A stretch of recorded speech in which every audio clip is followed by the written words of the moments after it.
여러분 안녕하십니까? 장태동 행정사입니다. 저는 국민권익위원회에서 조사관, 팀장, 과장으로 37년간 공직을 생활하고 지금 7년 6개월 차 행정사업을 하고 있습니다. 행정사업을 한 지 7년 6개월 됐습니다. 제가 주력적으로 하는 게 부패신고와 공익신고인데 그 업무에 대해서 많은 사람들이 많이 질문도 하고 해서 제가 오늘 한번 간단하게 개요에 대해서 한번 설명을 해드리겠습니다. 부패방지 권익위법이 있습니다. 그게 이제 부패신고를 규정한 법인데요. 부패신고에 대해서 또 공익신고에 대해서 이게 이제 이렇게 좀 헷갈려요. 일반인들이 보기에. 그런데 이제 부패신고와 공익신고는 법 적용도 다르고 법이 각각 다르거든요. 공익신고는 공익신고자 보호법, 부패신고는 부패방지 및 국민권익위원회의 설치와 운영에 관한 법률, 이걸 약자로 해서 부패방지 권익위법이라고 그러죠. 그래서 오늘 그 부패방지 권익위법에 적용받는 부패신고에 대해서 말씀드려 보겠습니다. 대강 한 요 정도만 알고서 거의 신고하면은 또 이제 중요한 업무는 이 업무를 잘하는 전문가한테 맡기면 더 중요하겠죠. 우선 부패행위가 뭔지 이런 것을 명확하게 좀 알아야 되거든요. 부패행위라는 것은 뭐냐? 공무원이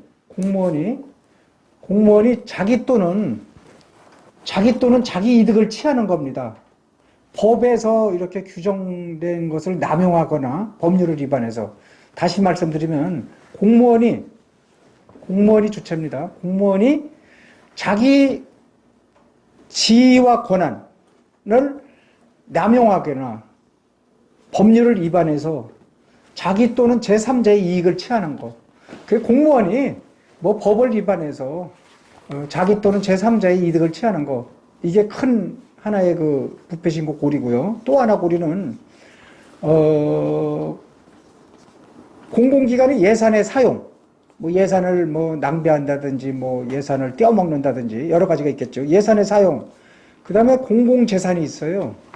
그 공공재산을 관리, 또 이제 그것을 뭐 매각, 처분, 여러 가지 할 때, 그럴 때 또 잘못하는 거죠. 그 다음에 세 번째는,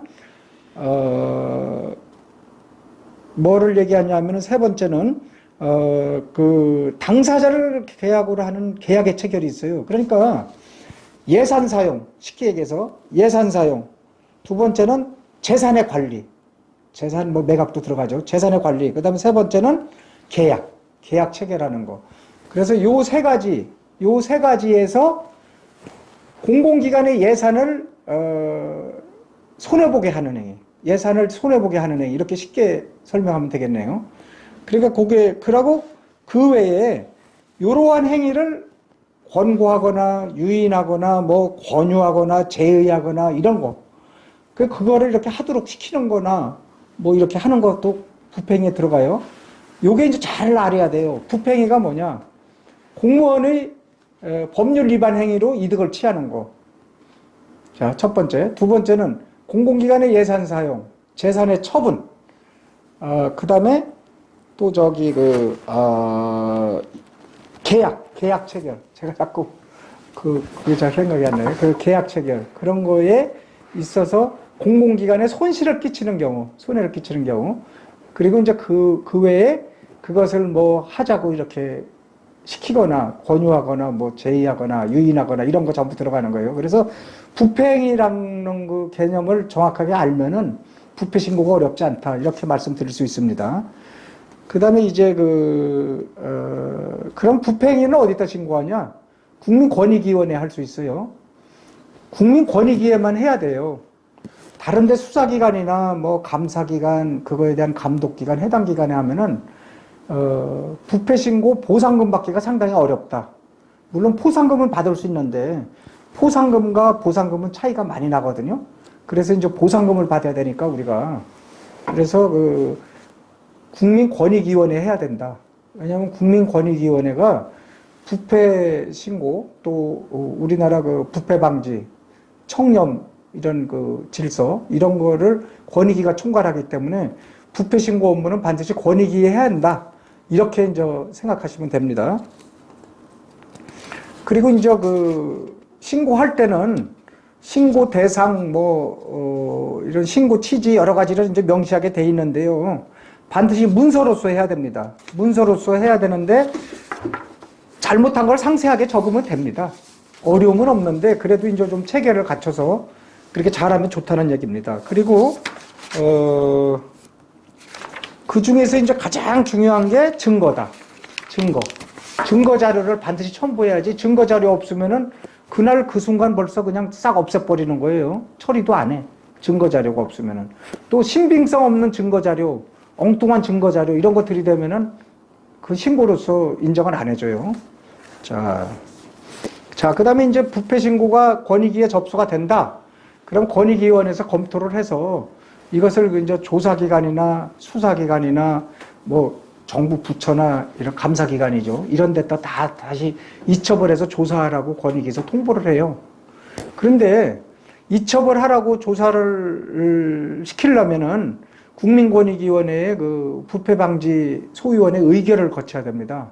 그런데 이제 의결을 안 거치고 그냥 약식으로 이첩할 사건 같이 중요하지 않고 종결 처리하기는 좀 아깝고 그러면은 해당 기관에 송부를 해요.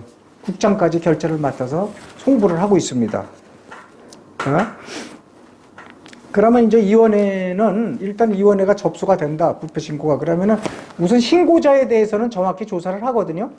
불러서 조사하기도 하고 와서 조사하기도 하는데 대개 조사관들이 나와서 조사를 합니다. 예, 그래서 신고 내용이 정확한 건지 증거 자료 같은 건 정확한 건지 이래 현장 조사를 와서 좀 해요. 그런데 이제 원래는 피신고자, 그러니까 부패 신고한 사람, 신고한 기관이나 신고한 사람에 대해서는 안 했었거든요, 그동안. 그런데 이제 최근에 법이 바뀌어서, 피신고자도 이제 조사를 어느 정도 좀 할 수가 있어요. 그게 종결 처리할 건지 좀 불분명할 경우에, 그런 경우에 아주 제한적으로. 그런데 이제 신고자나 피신고자 전체를 다 조사하면은 그거는 수사권을 갖게 되니까 그렇게까지는 정부에서 인정 안 하고, 중요한 거는 신고자에 대해서는 완벽하게 조사를 한다. 근데 신고자한테 부담을 주거나 신고자를 닥탈하거나 그런 건 아니에요. 형사 피해자가 아니니까 그건 아니고 신고자에게 많은 정보를 좀 묻고 조사를 해서 이게 신고 사건이 되는지 그걸 확인하는 겁니다. 자, 그 다음에 조사 결과를 이게 부패 신고 사건이 들어오면은 권익위가 60일 내에 보통 해당 기관으로 보내야 돼요. 그러니까 권익위에서 2달 동안을 검토하는 거예요. 여기서 또 보안 요구 어쩌고 하면은 30일을 더해서 90일 동안 권익위에서 최장 검토할 수 있어요. 그리고 검토를 하고 나서 위원회를 거쳐서 그다음에 이제 각 조사기관이나 수사기관, 감사원 이런 데 너희들 조사해라. 그럼 그 결과를 통보해라 그러죠. 그러면 그 해당 기관에서 조사 결과를 처리하면은 거기도 해당 기관에서 이제 조사를 실제 할 거 아니에요? 수사기관이나 감사기관, 감독기관 이런 데서 조사를 하면은 거기도 60일 이내에 조사를 해서 그 결과를 권익위에 통보하게 돼 있는데 또 단서 규정에 연장할 수 있다 그런 규정을 뒀어요. 기간도 없이 무제한으로 연장할 수 있어요. 그러다 보니까 보통 일반 사건 경우 보통 1년 이내에 끝나는 경우가 매우 드물어요. 그래서 신고자도 신고한 거를 까마득하게 잊어버릴 때가 있어요. 까마득하게.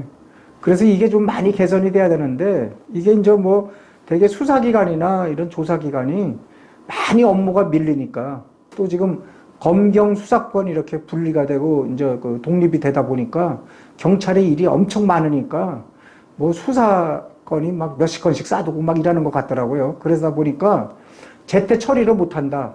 어떤 경우에는 2년이 가까워도 이래 조사를 착수 못하는 경우도 봤어요. 참 그래서 결국은 독촉을 해야 되거든요. 그래서 조사기관까지 가는 거, 권익위에 독촉해서 조사기관에 빨리 보내는 거. 그게 제가 60일 이내라고 그랬죠. 그 다음에 최대 90일. 그 다음에 이제 조사기관에서도 60일 이내 처리를 해야 되는데 거의 못하거든, 그렇게. 그러니까 그것도 한 3, 4개월 지나면은 어떻게 조사가 됐는지 자세히 물어봐야 돼요. 예, 그런 거를 해야 된다. 그 다음에 부패 신고의 중요한 거는 불이익 조치를 금지하게 돼 있어요. 신고자한테. 신고를 했다는 이유, 인사 조치를 해서 파면을 한다, 어디 징계를 한다, 또 어디 한직으로 어디 보낸다, 어떤 인사 조치 못하게 돼 있거든요. 그다음에 신고를 못하도록 그 강요해서도 안 되게 돼 있어요, 원래. 그런 걸 이제 알고 계셔야 돼요. 그다음에 이제 가장 중요한 게 신고자의 비밀 보장.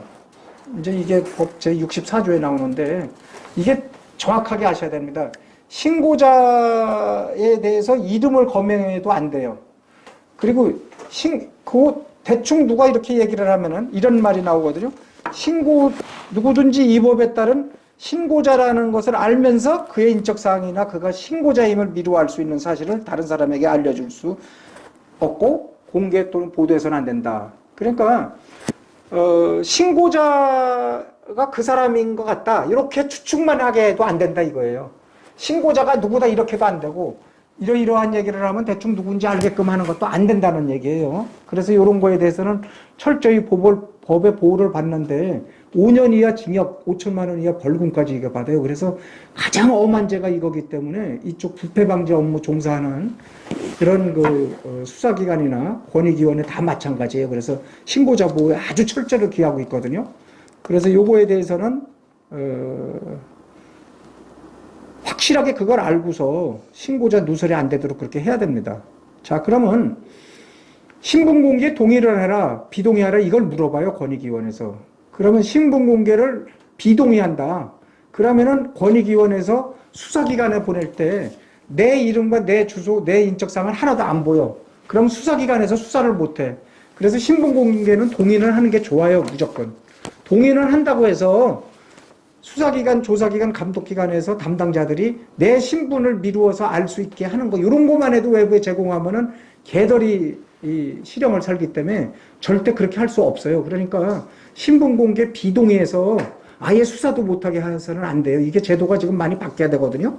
자, 그 다음에 신변보호 조치 요구할 수 있어요. 뭐 가족이나 내가 협박을 당한다. 그러면은 권익위에 반드시 신고를 해야 돼요. 그럼 권익위에 신고를 하면 권익위에서 검토를 해서 진짜 그렇게 실제 받고 있는지, 협박을 받고 있는지, 가족들의 안전에 위협을 받고 있는지 이런 걸 조사를 해서 해당 경찰청장한테 통보를 하게 돼 있어요. 그럼 경찰청장이 신변보호 조치를 즉시 하게 돼 있어요. 그래서 대개 이제 요새 보니까 스마트워치라고 그래서 어디서나 누르면 경찰이 즉시 달려오는 그런 거를 많이 제공하는 것 같더라고요.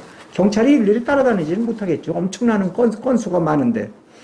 자, 그리고 부패신고자는 형을 감경하거나 면제받을 수 있어요. 사법부에서. 그 다음에 이제 또 행정처분, 징계 이런 걸 감경받을 수 있어요. 그러니까 징계가 드러날 것 같다. 앞으로 그러면 내가 징계 처분을 받겠다. 이 부패행위가 내가 했는데 이 부패행위가 드러날 것 같다. 그래서 징계를 받거나 내가 파면당할 것 같다. 이러면은 그건 내가라도 신고해야 돼요. 그럼 감경받을 수 있고 면제받을 수 있어요. 그것도 하나의 전략입니다. 자, 그리고 이제 포상금, 보상금은 좀 더 자세히 얘기해야 되는데, 부패신고의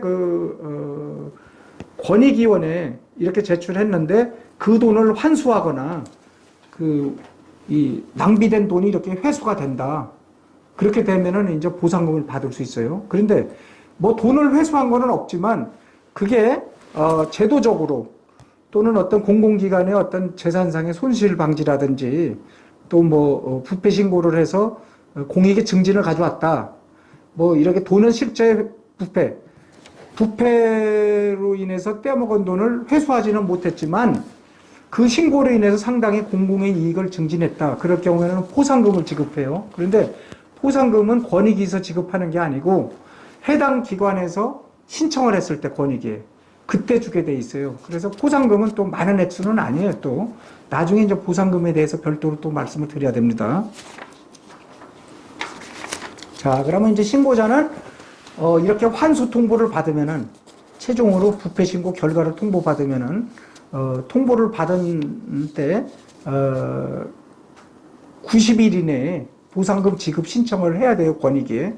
그러면 권익위가 60일, 늦어도 90일 이내에는 결정을 해서 그 지급 결정 통지서를 보내게 돼 있는데, 그 보상금은 부패 신고 보상금은 1억 원 이하는 30%까지 줘요. 그러니까 많이 주는 거죠. 그런데 대개 이렇게 안 주고 한 반 정도 줍니다, 보통. 그 보상심의위원회에서 그런 재량을 가지고 있어서 많이 인색해요. 부패 신고하라고는 많이 하는데 돈은 엄청 많이 깎습니다. 그래서 어떤 증거나 그런 거가 중요하다고 할 수 있죠. 그 다음에 1억 원에서 5억 원까지는 20%, 그 다음에 5억 원에서 20억까지는 14% 이렇게 해서 14%, 8%, 4% 이렇게 채차로다가 이렇게 누적해서 감액을 하는 거예요. 자, 그래서 그게 결정되면은 그 결정서를 신청인한테 즉시, 신고인한테 즉시 지급을 하게 돼 있어요. 그리고 권익위원회에 그 어떻게 결정하냐? 보상심의위원회를 별도로 두고 있어요. 그래서 보상심의위원회에서 심의를 해서 전원위원회 상정을 해요. 권익위 이제 전원위원회. 위원장이 있죠, 거기에.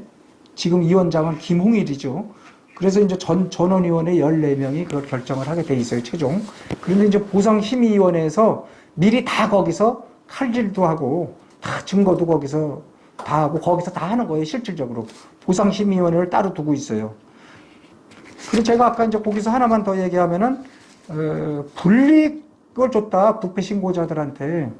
뭐, 인사조치를 했다든지, 뭐, 그걸 박대를 하고, 뭐, 상여금을 안 줬다든지, 여러 다 일일이 연락을 안 해도 여러 모양의 불이익이 있을 때, 그거에 대해서는 3년 이하 징역 3천만 원 이하 벌금까지 그렇게 받게 돼 있어요. 그러니까, 불이익 조치도 안 당하고, 내 이름이 공개가 안 된다. 그걸 항상 명심하되, 그걸 잘 시스템적으로 이렇게 잘 알고, 이런 업무를 좀 체계적으로 아는 그런 행정사한테 의뢰하면은 여러분들이 안심하지 않을까 그런 생각이 듭니다. 여기까지입니다.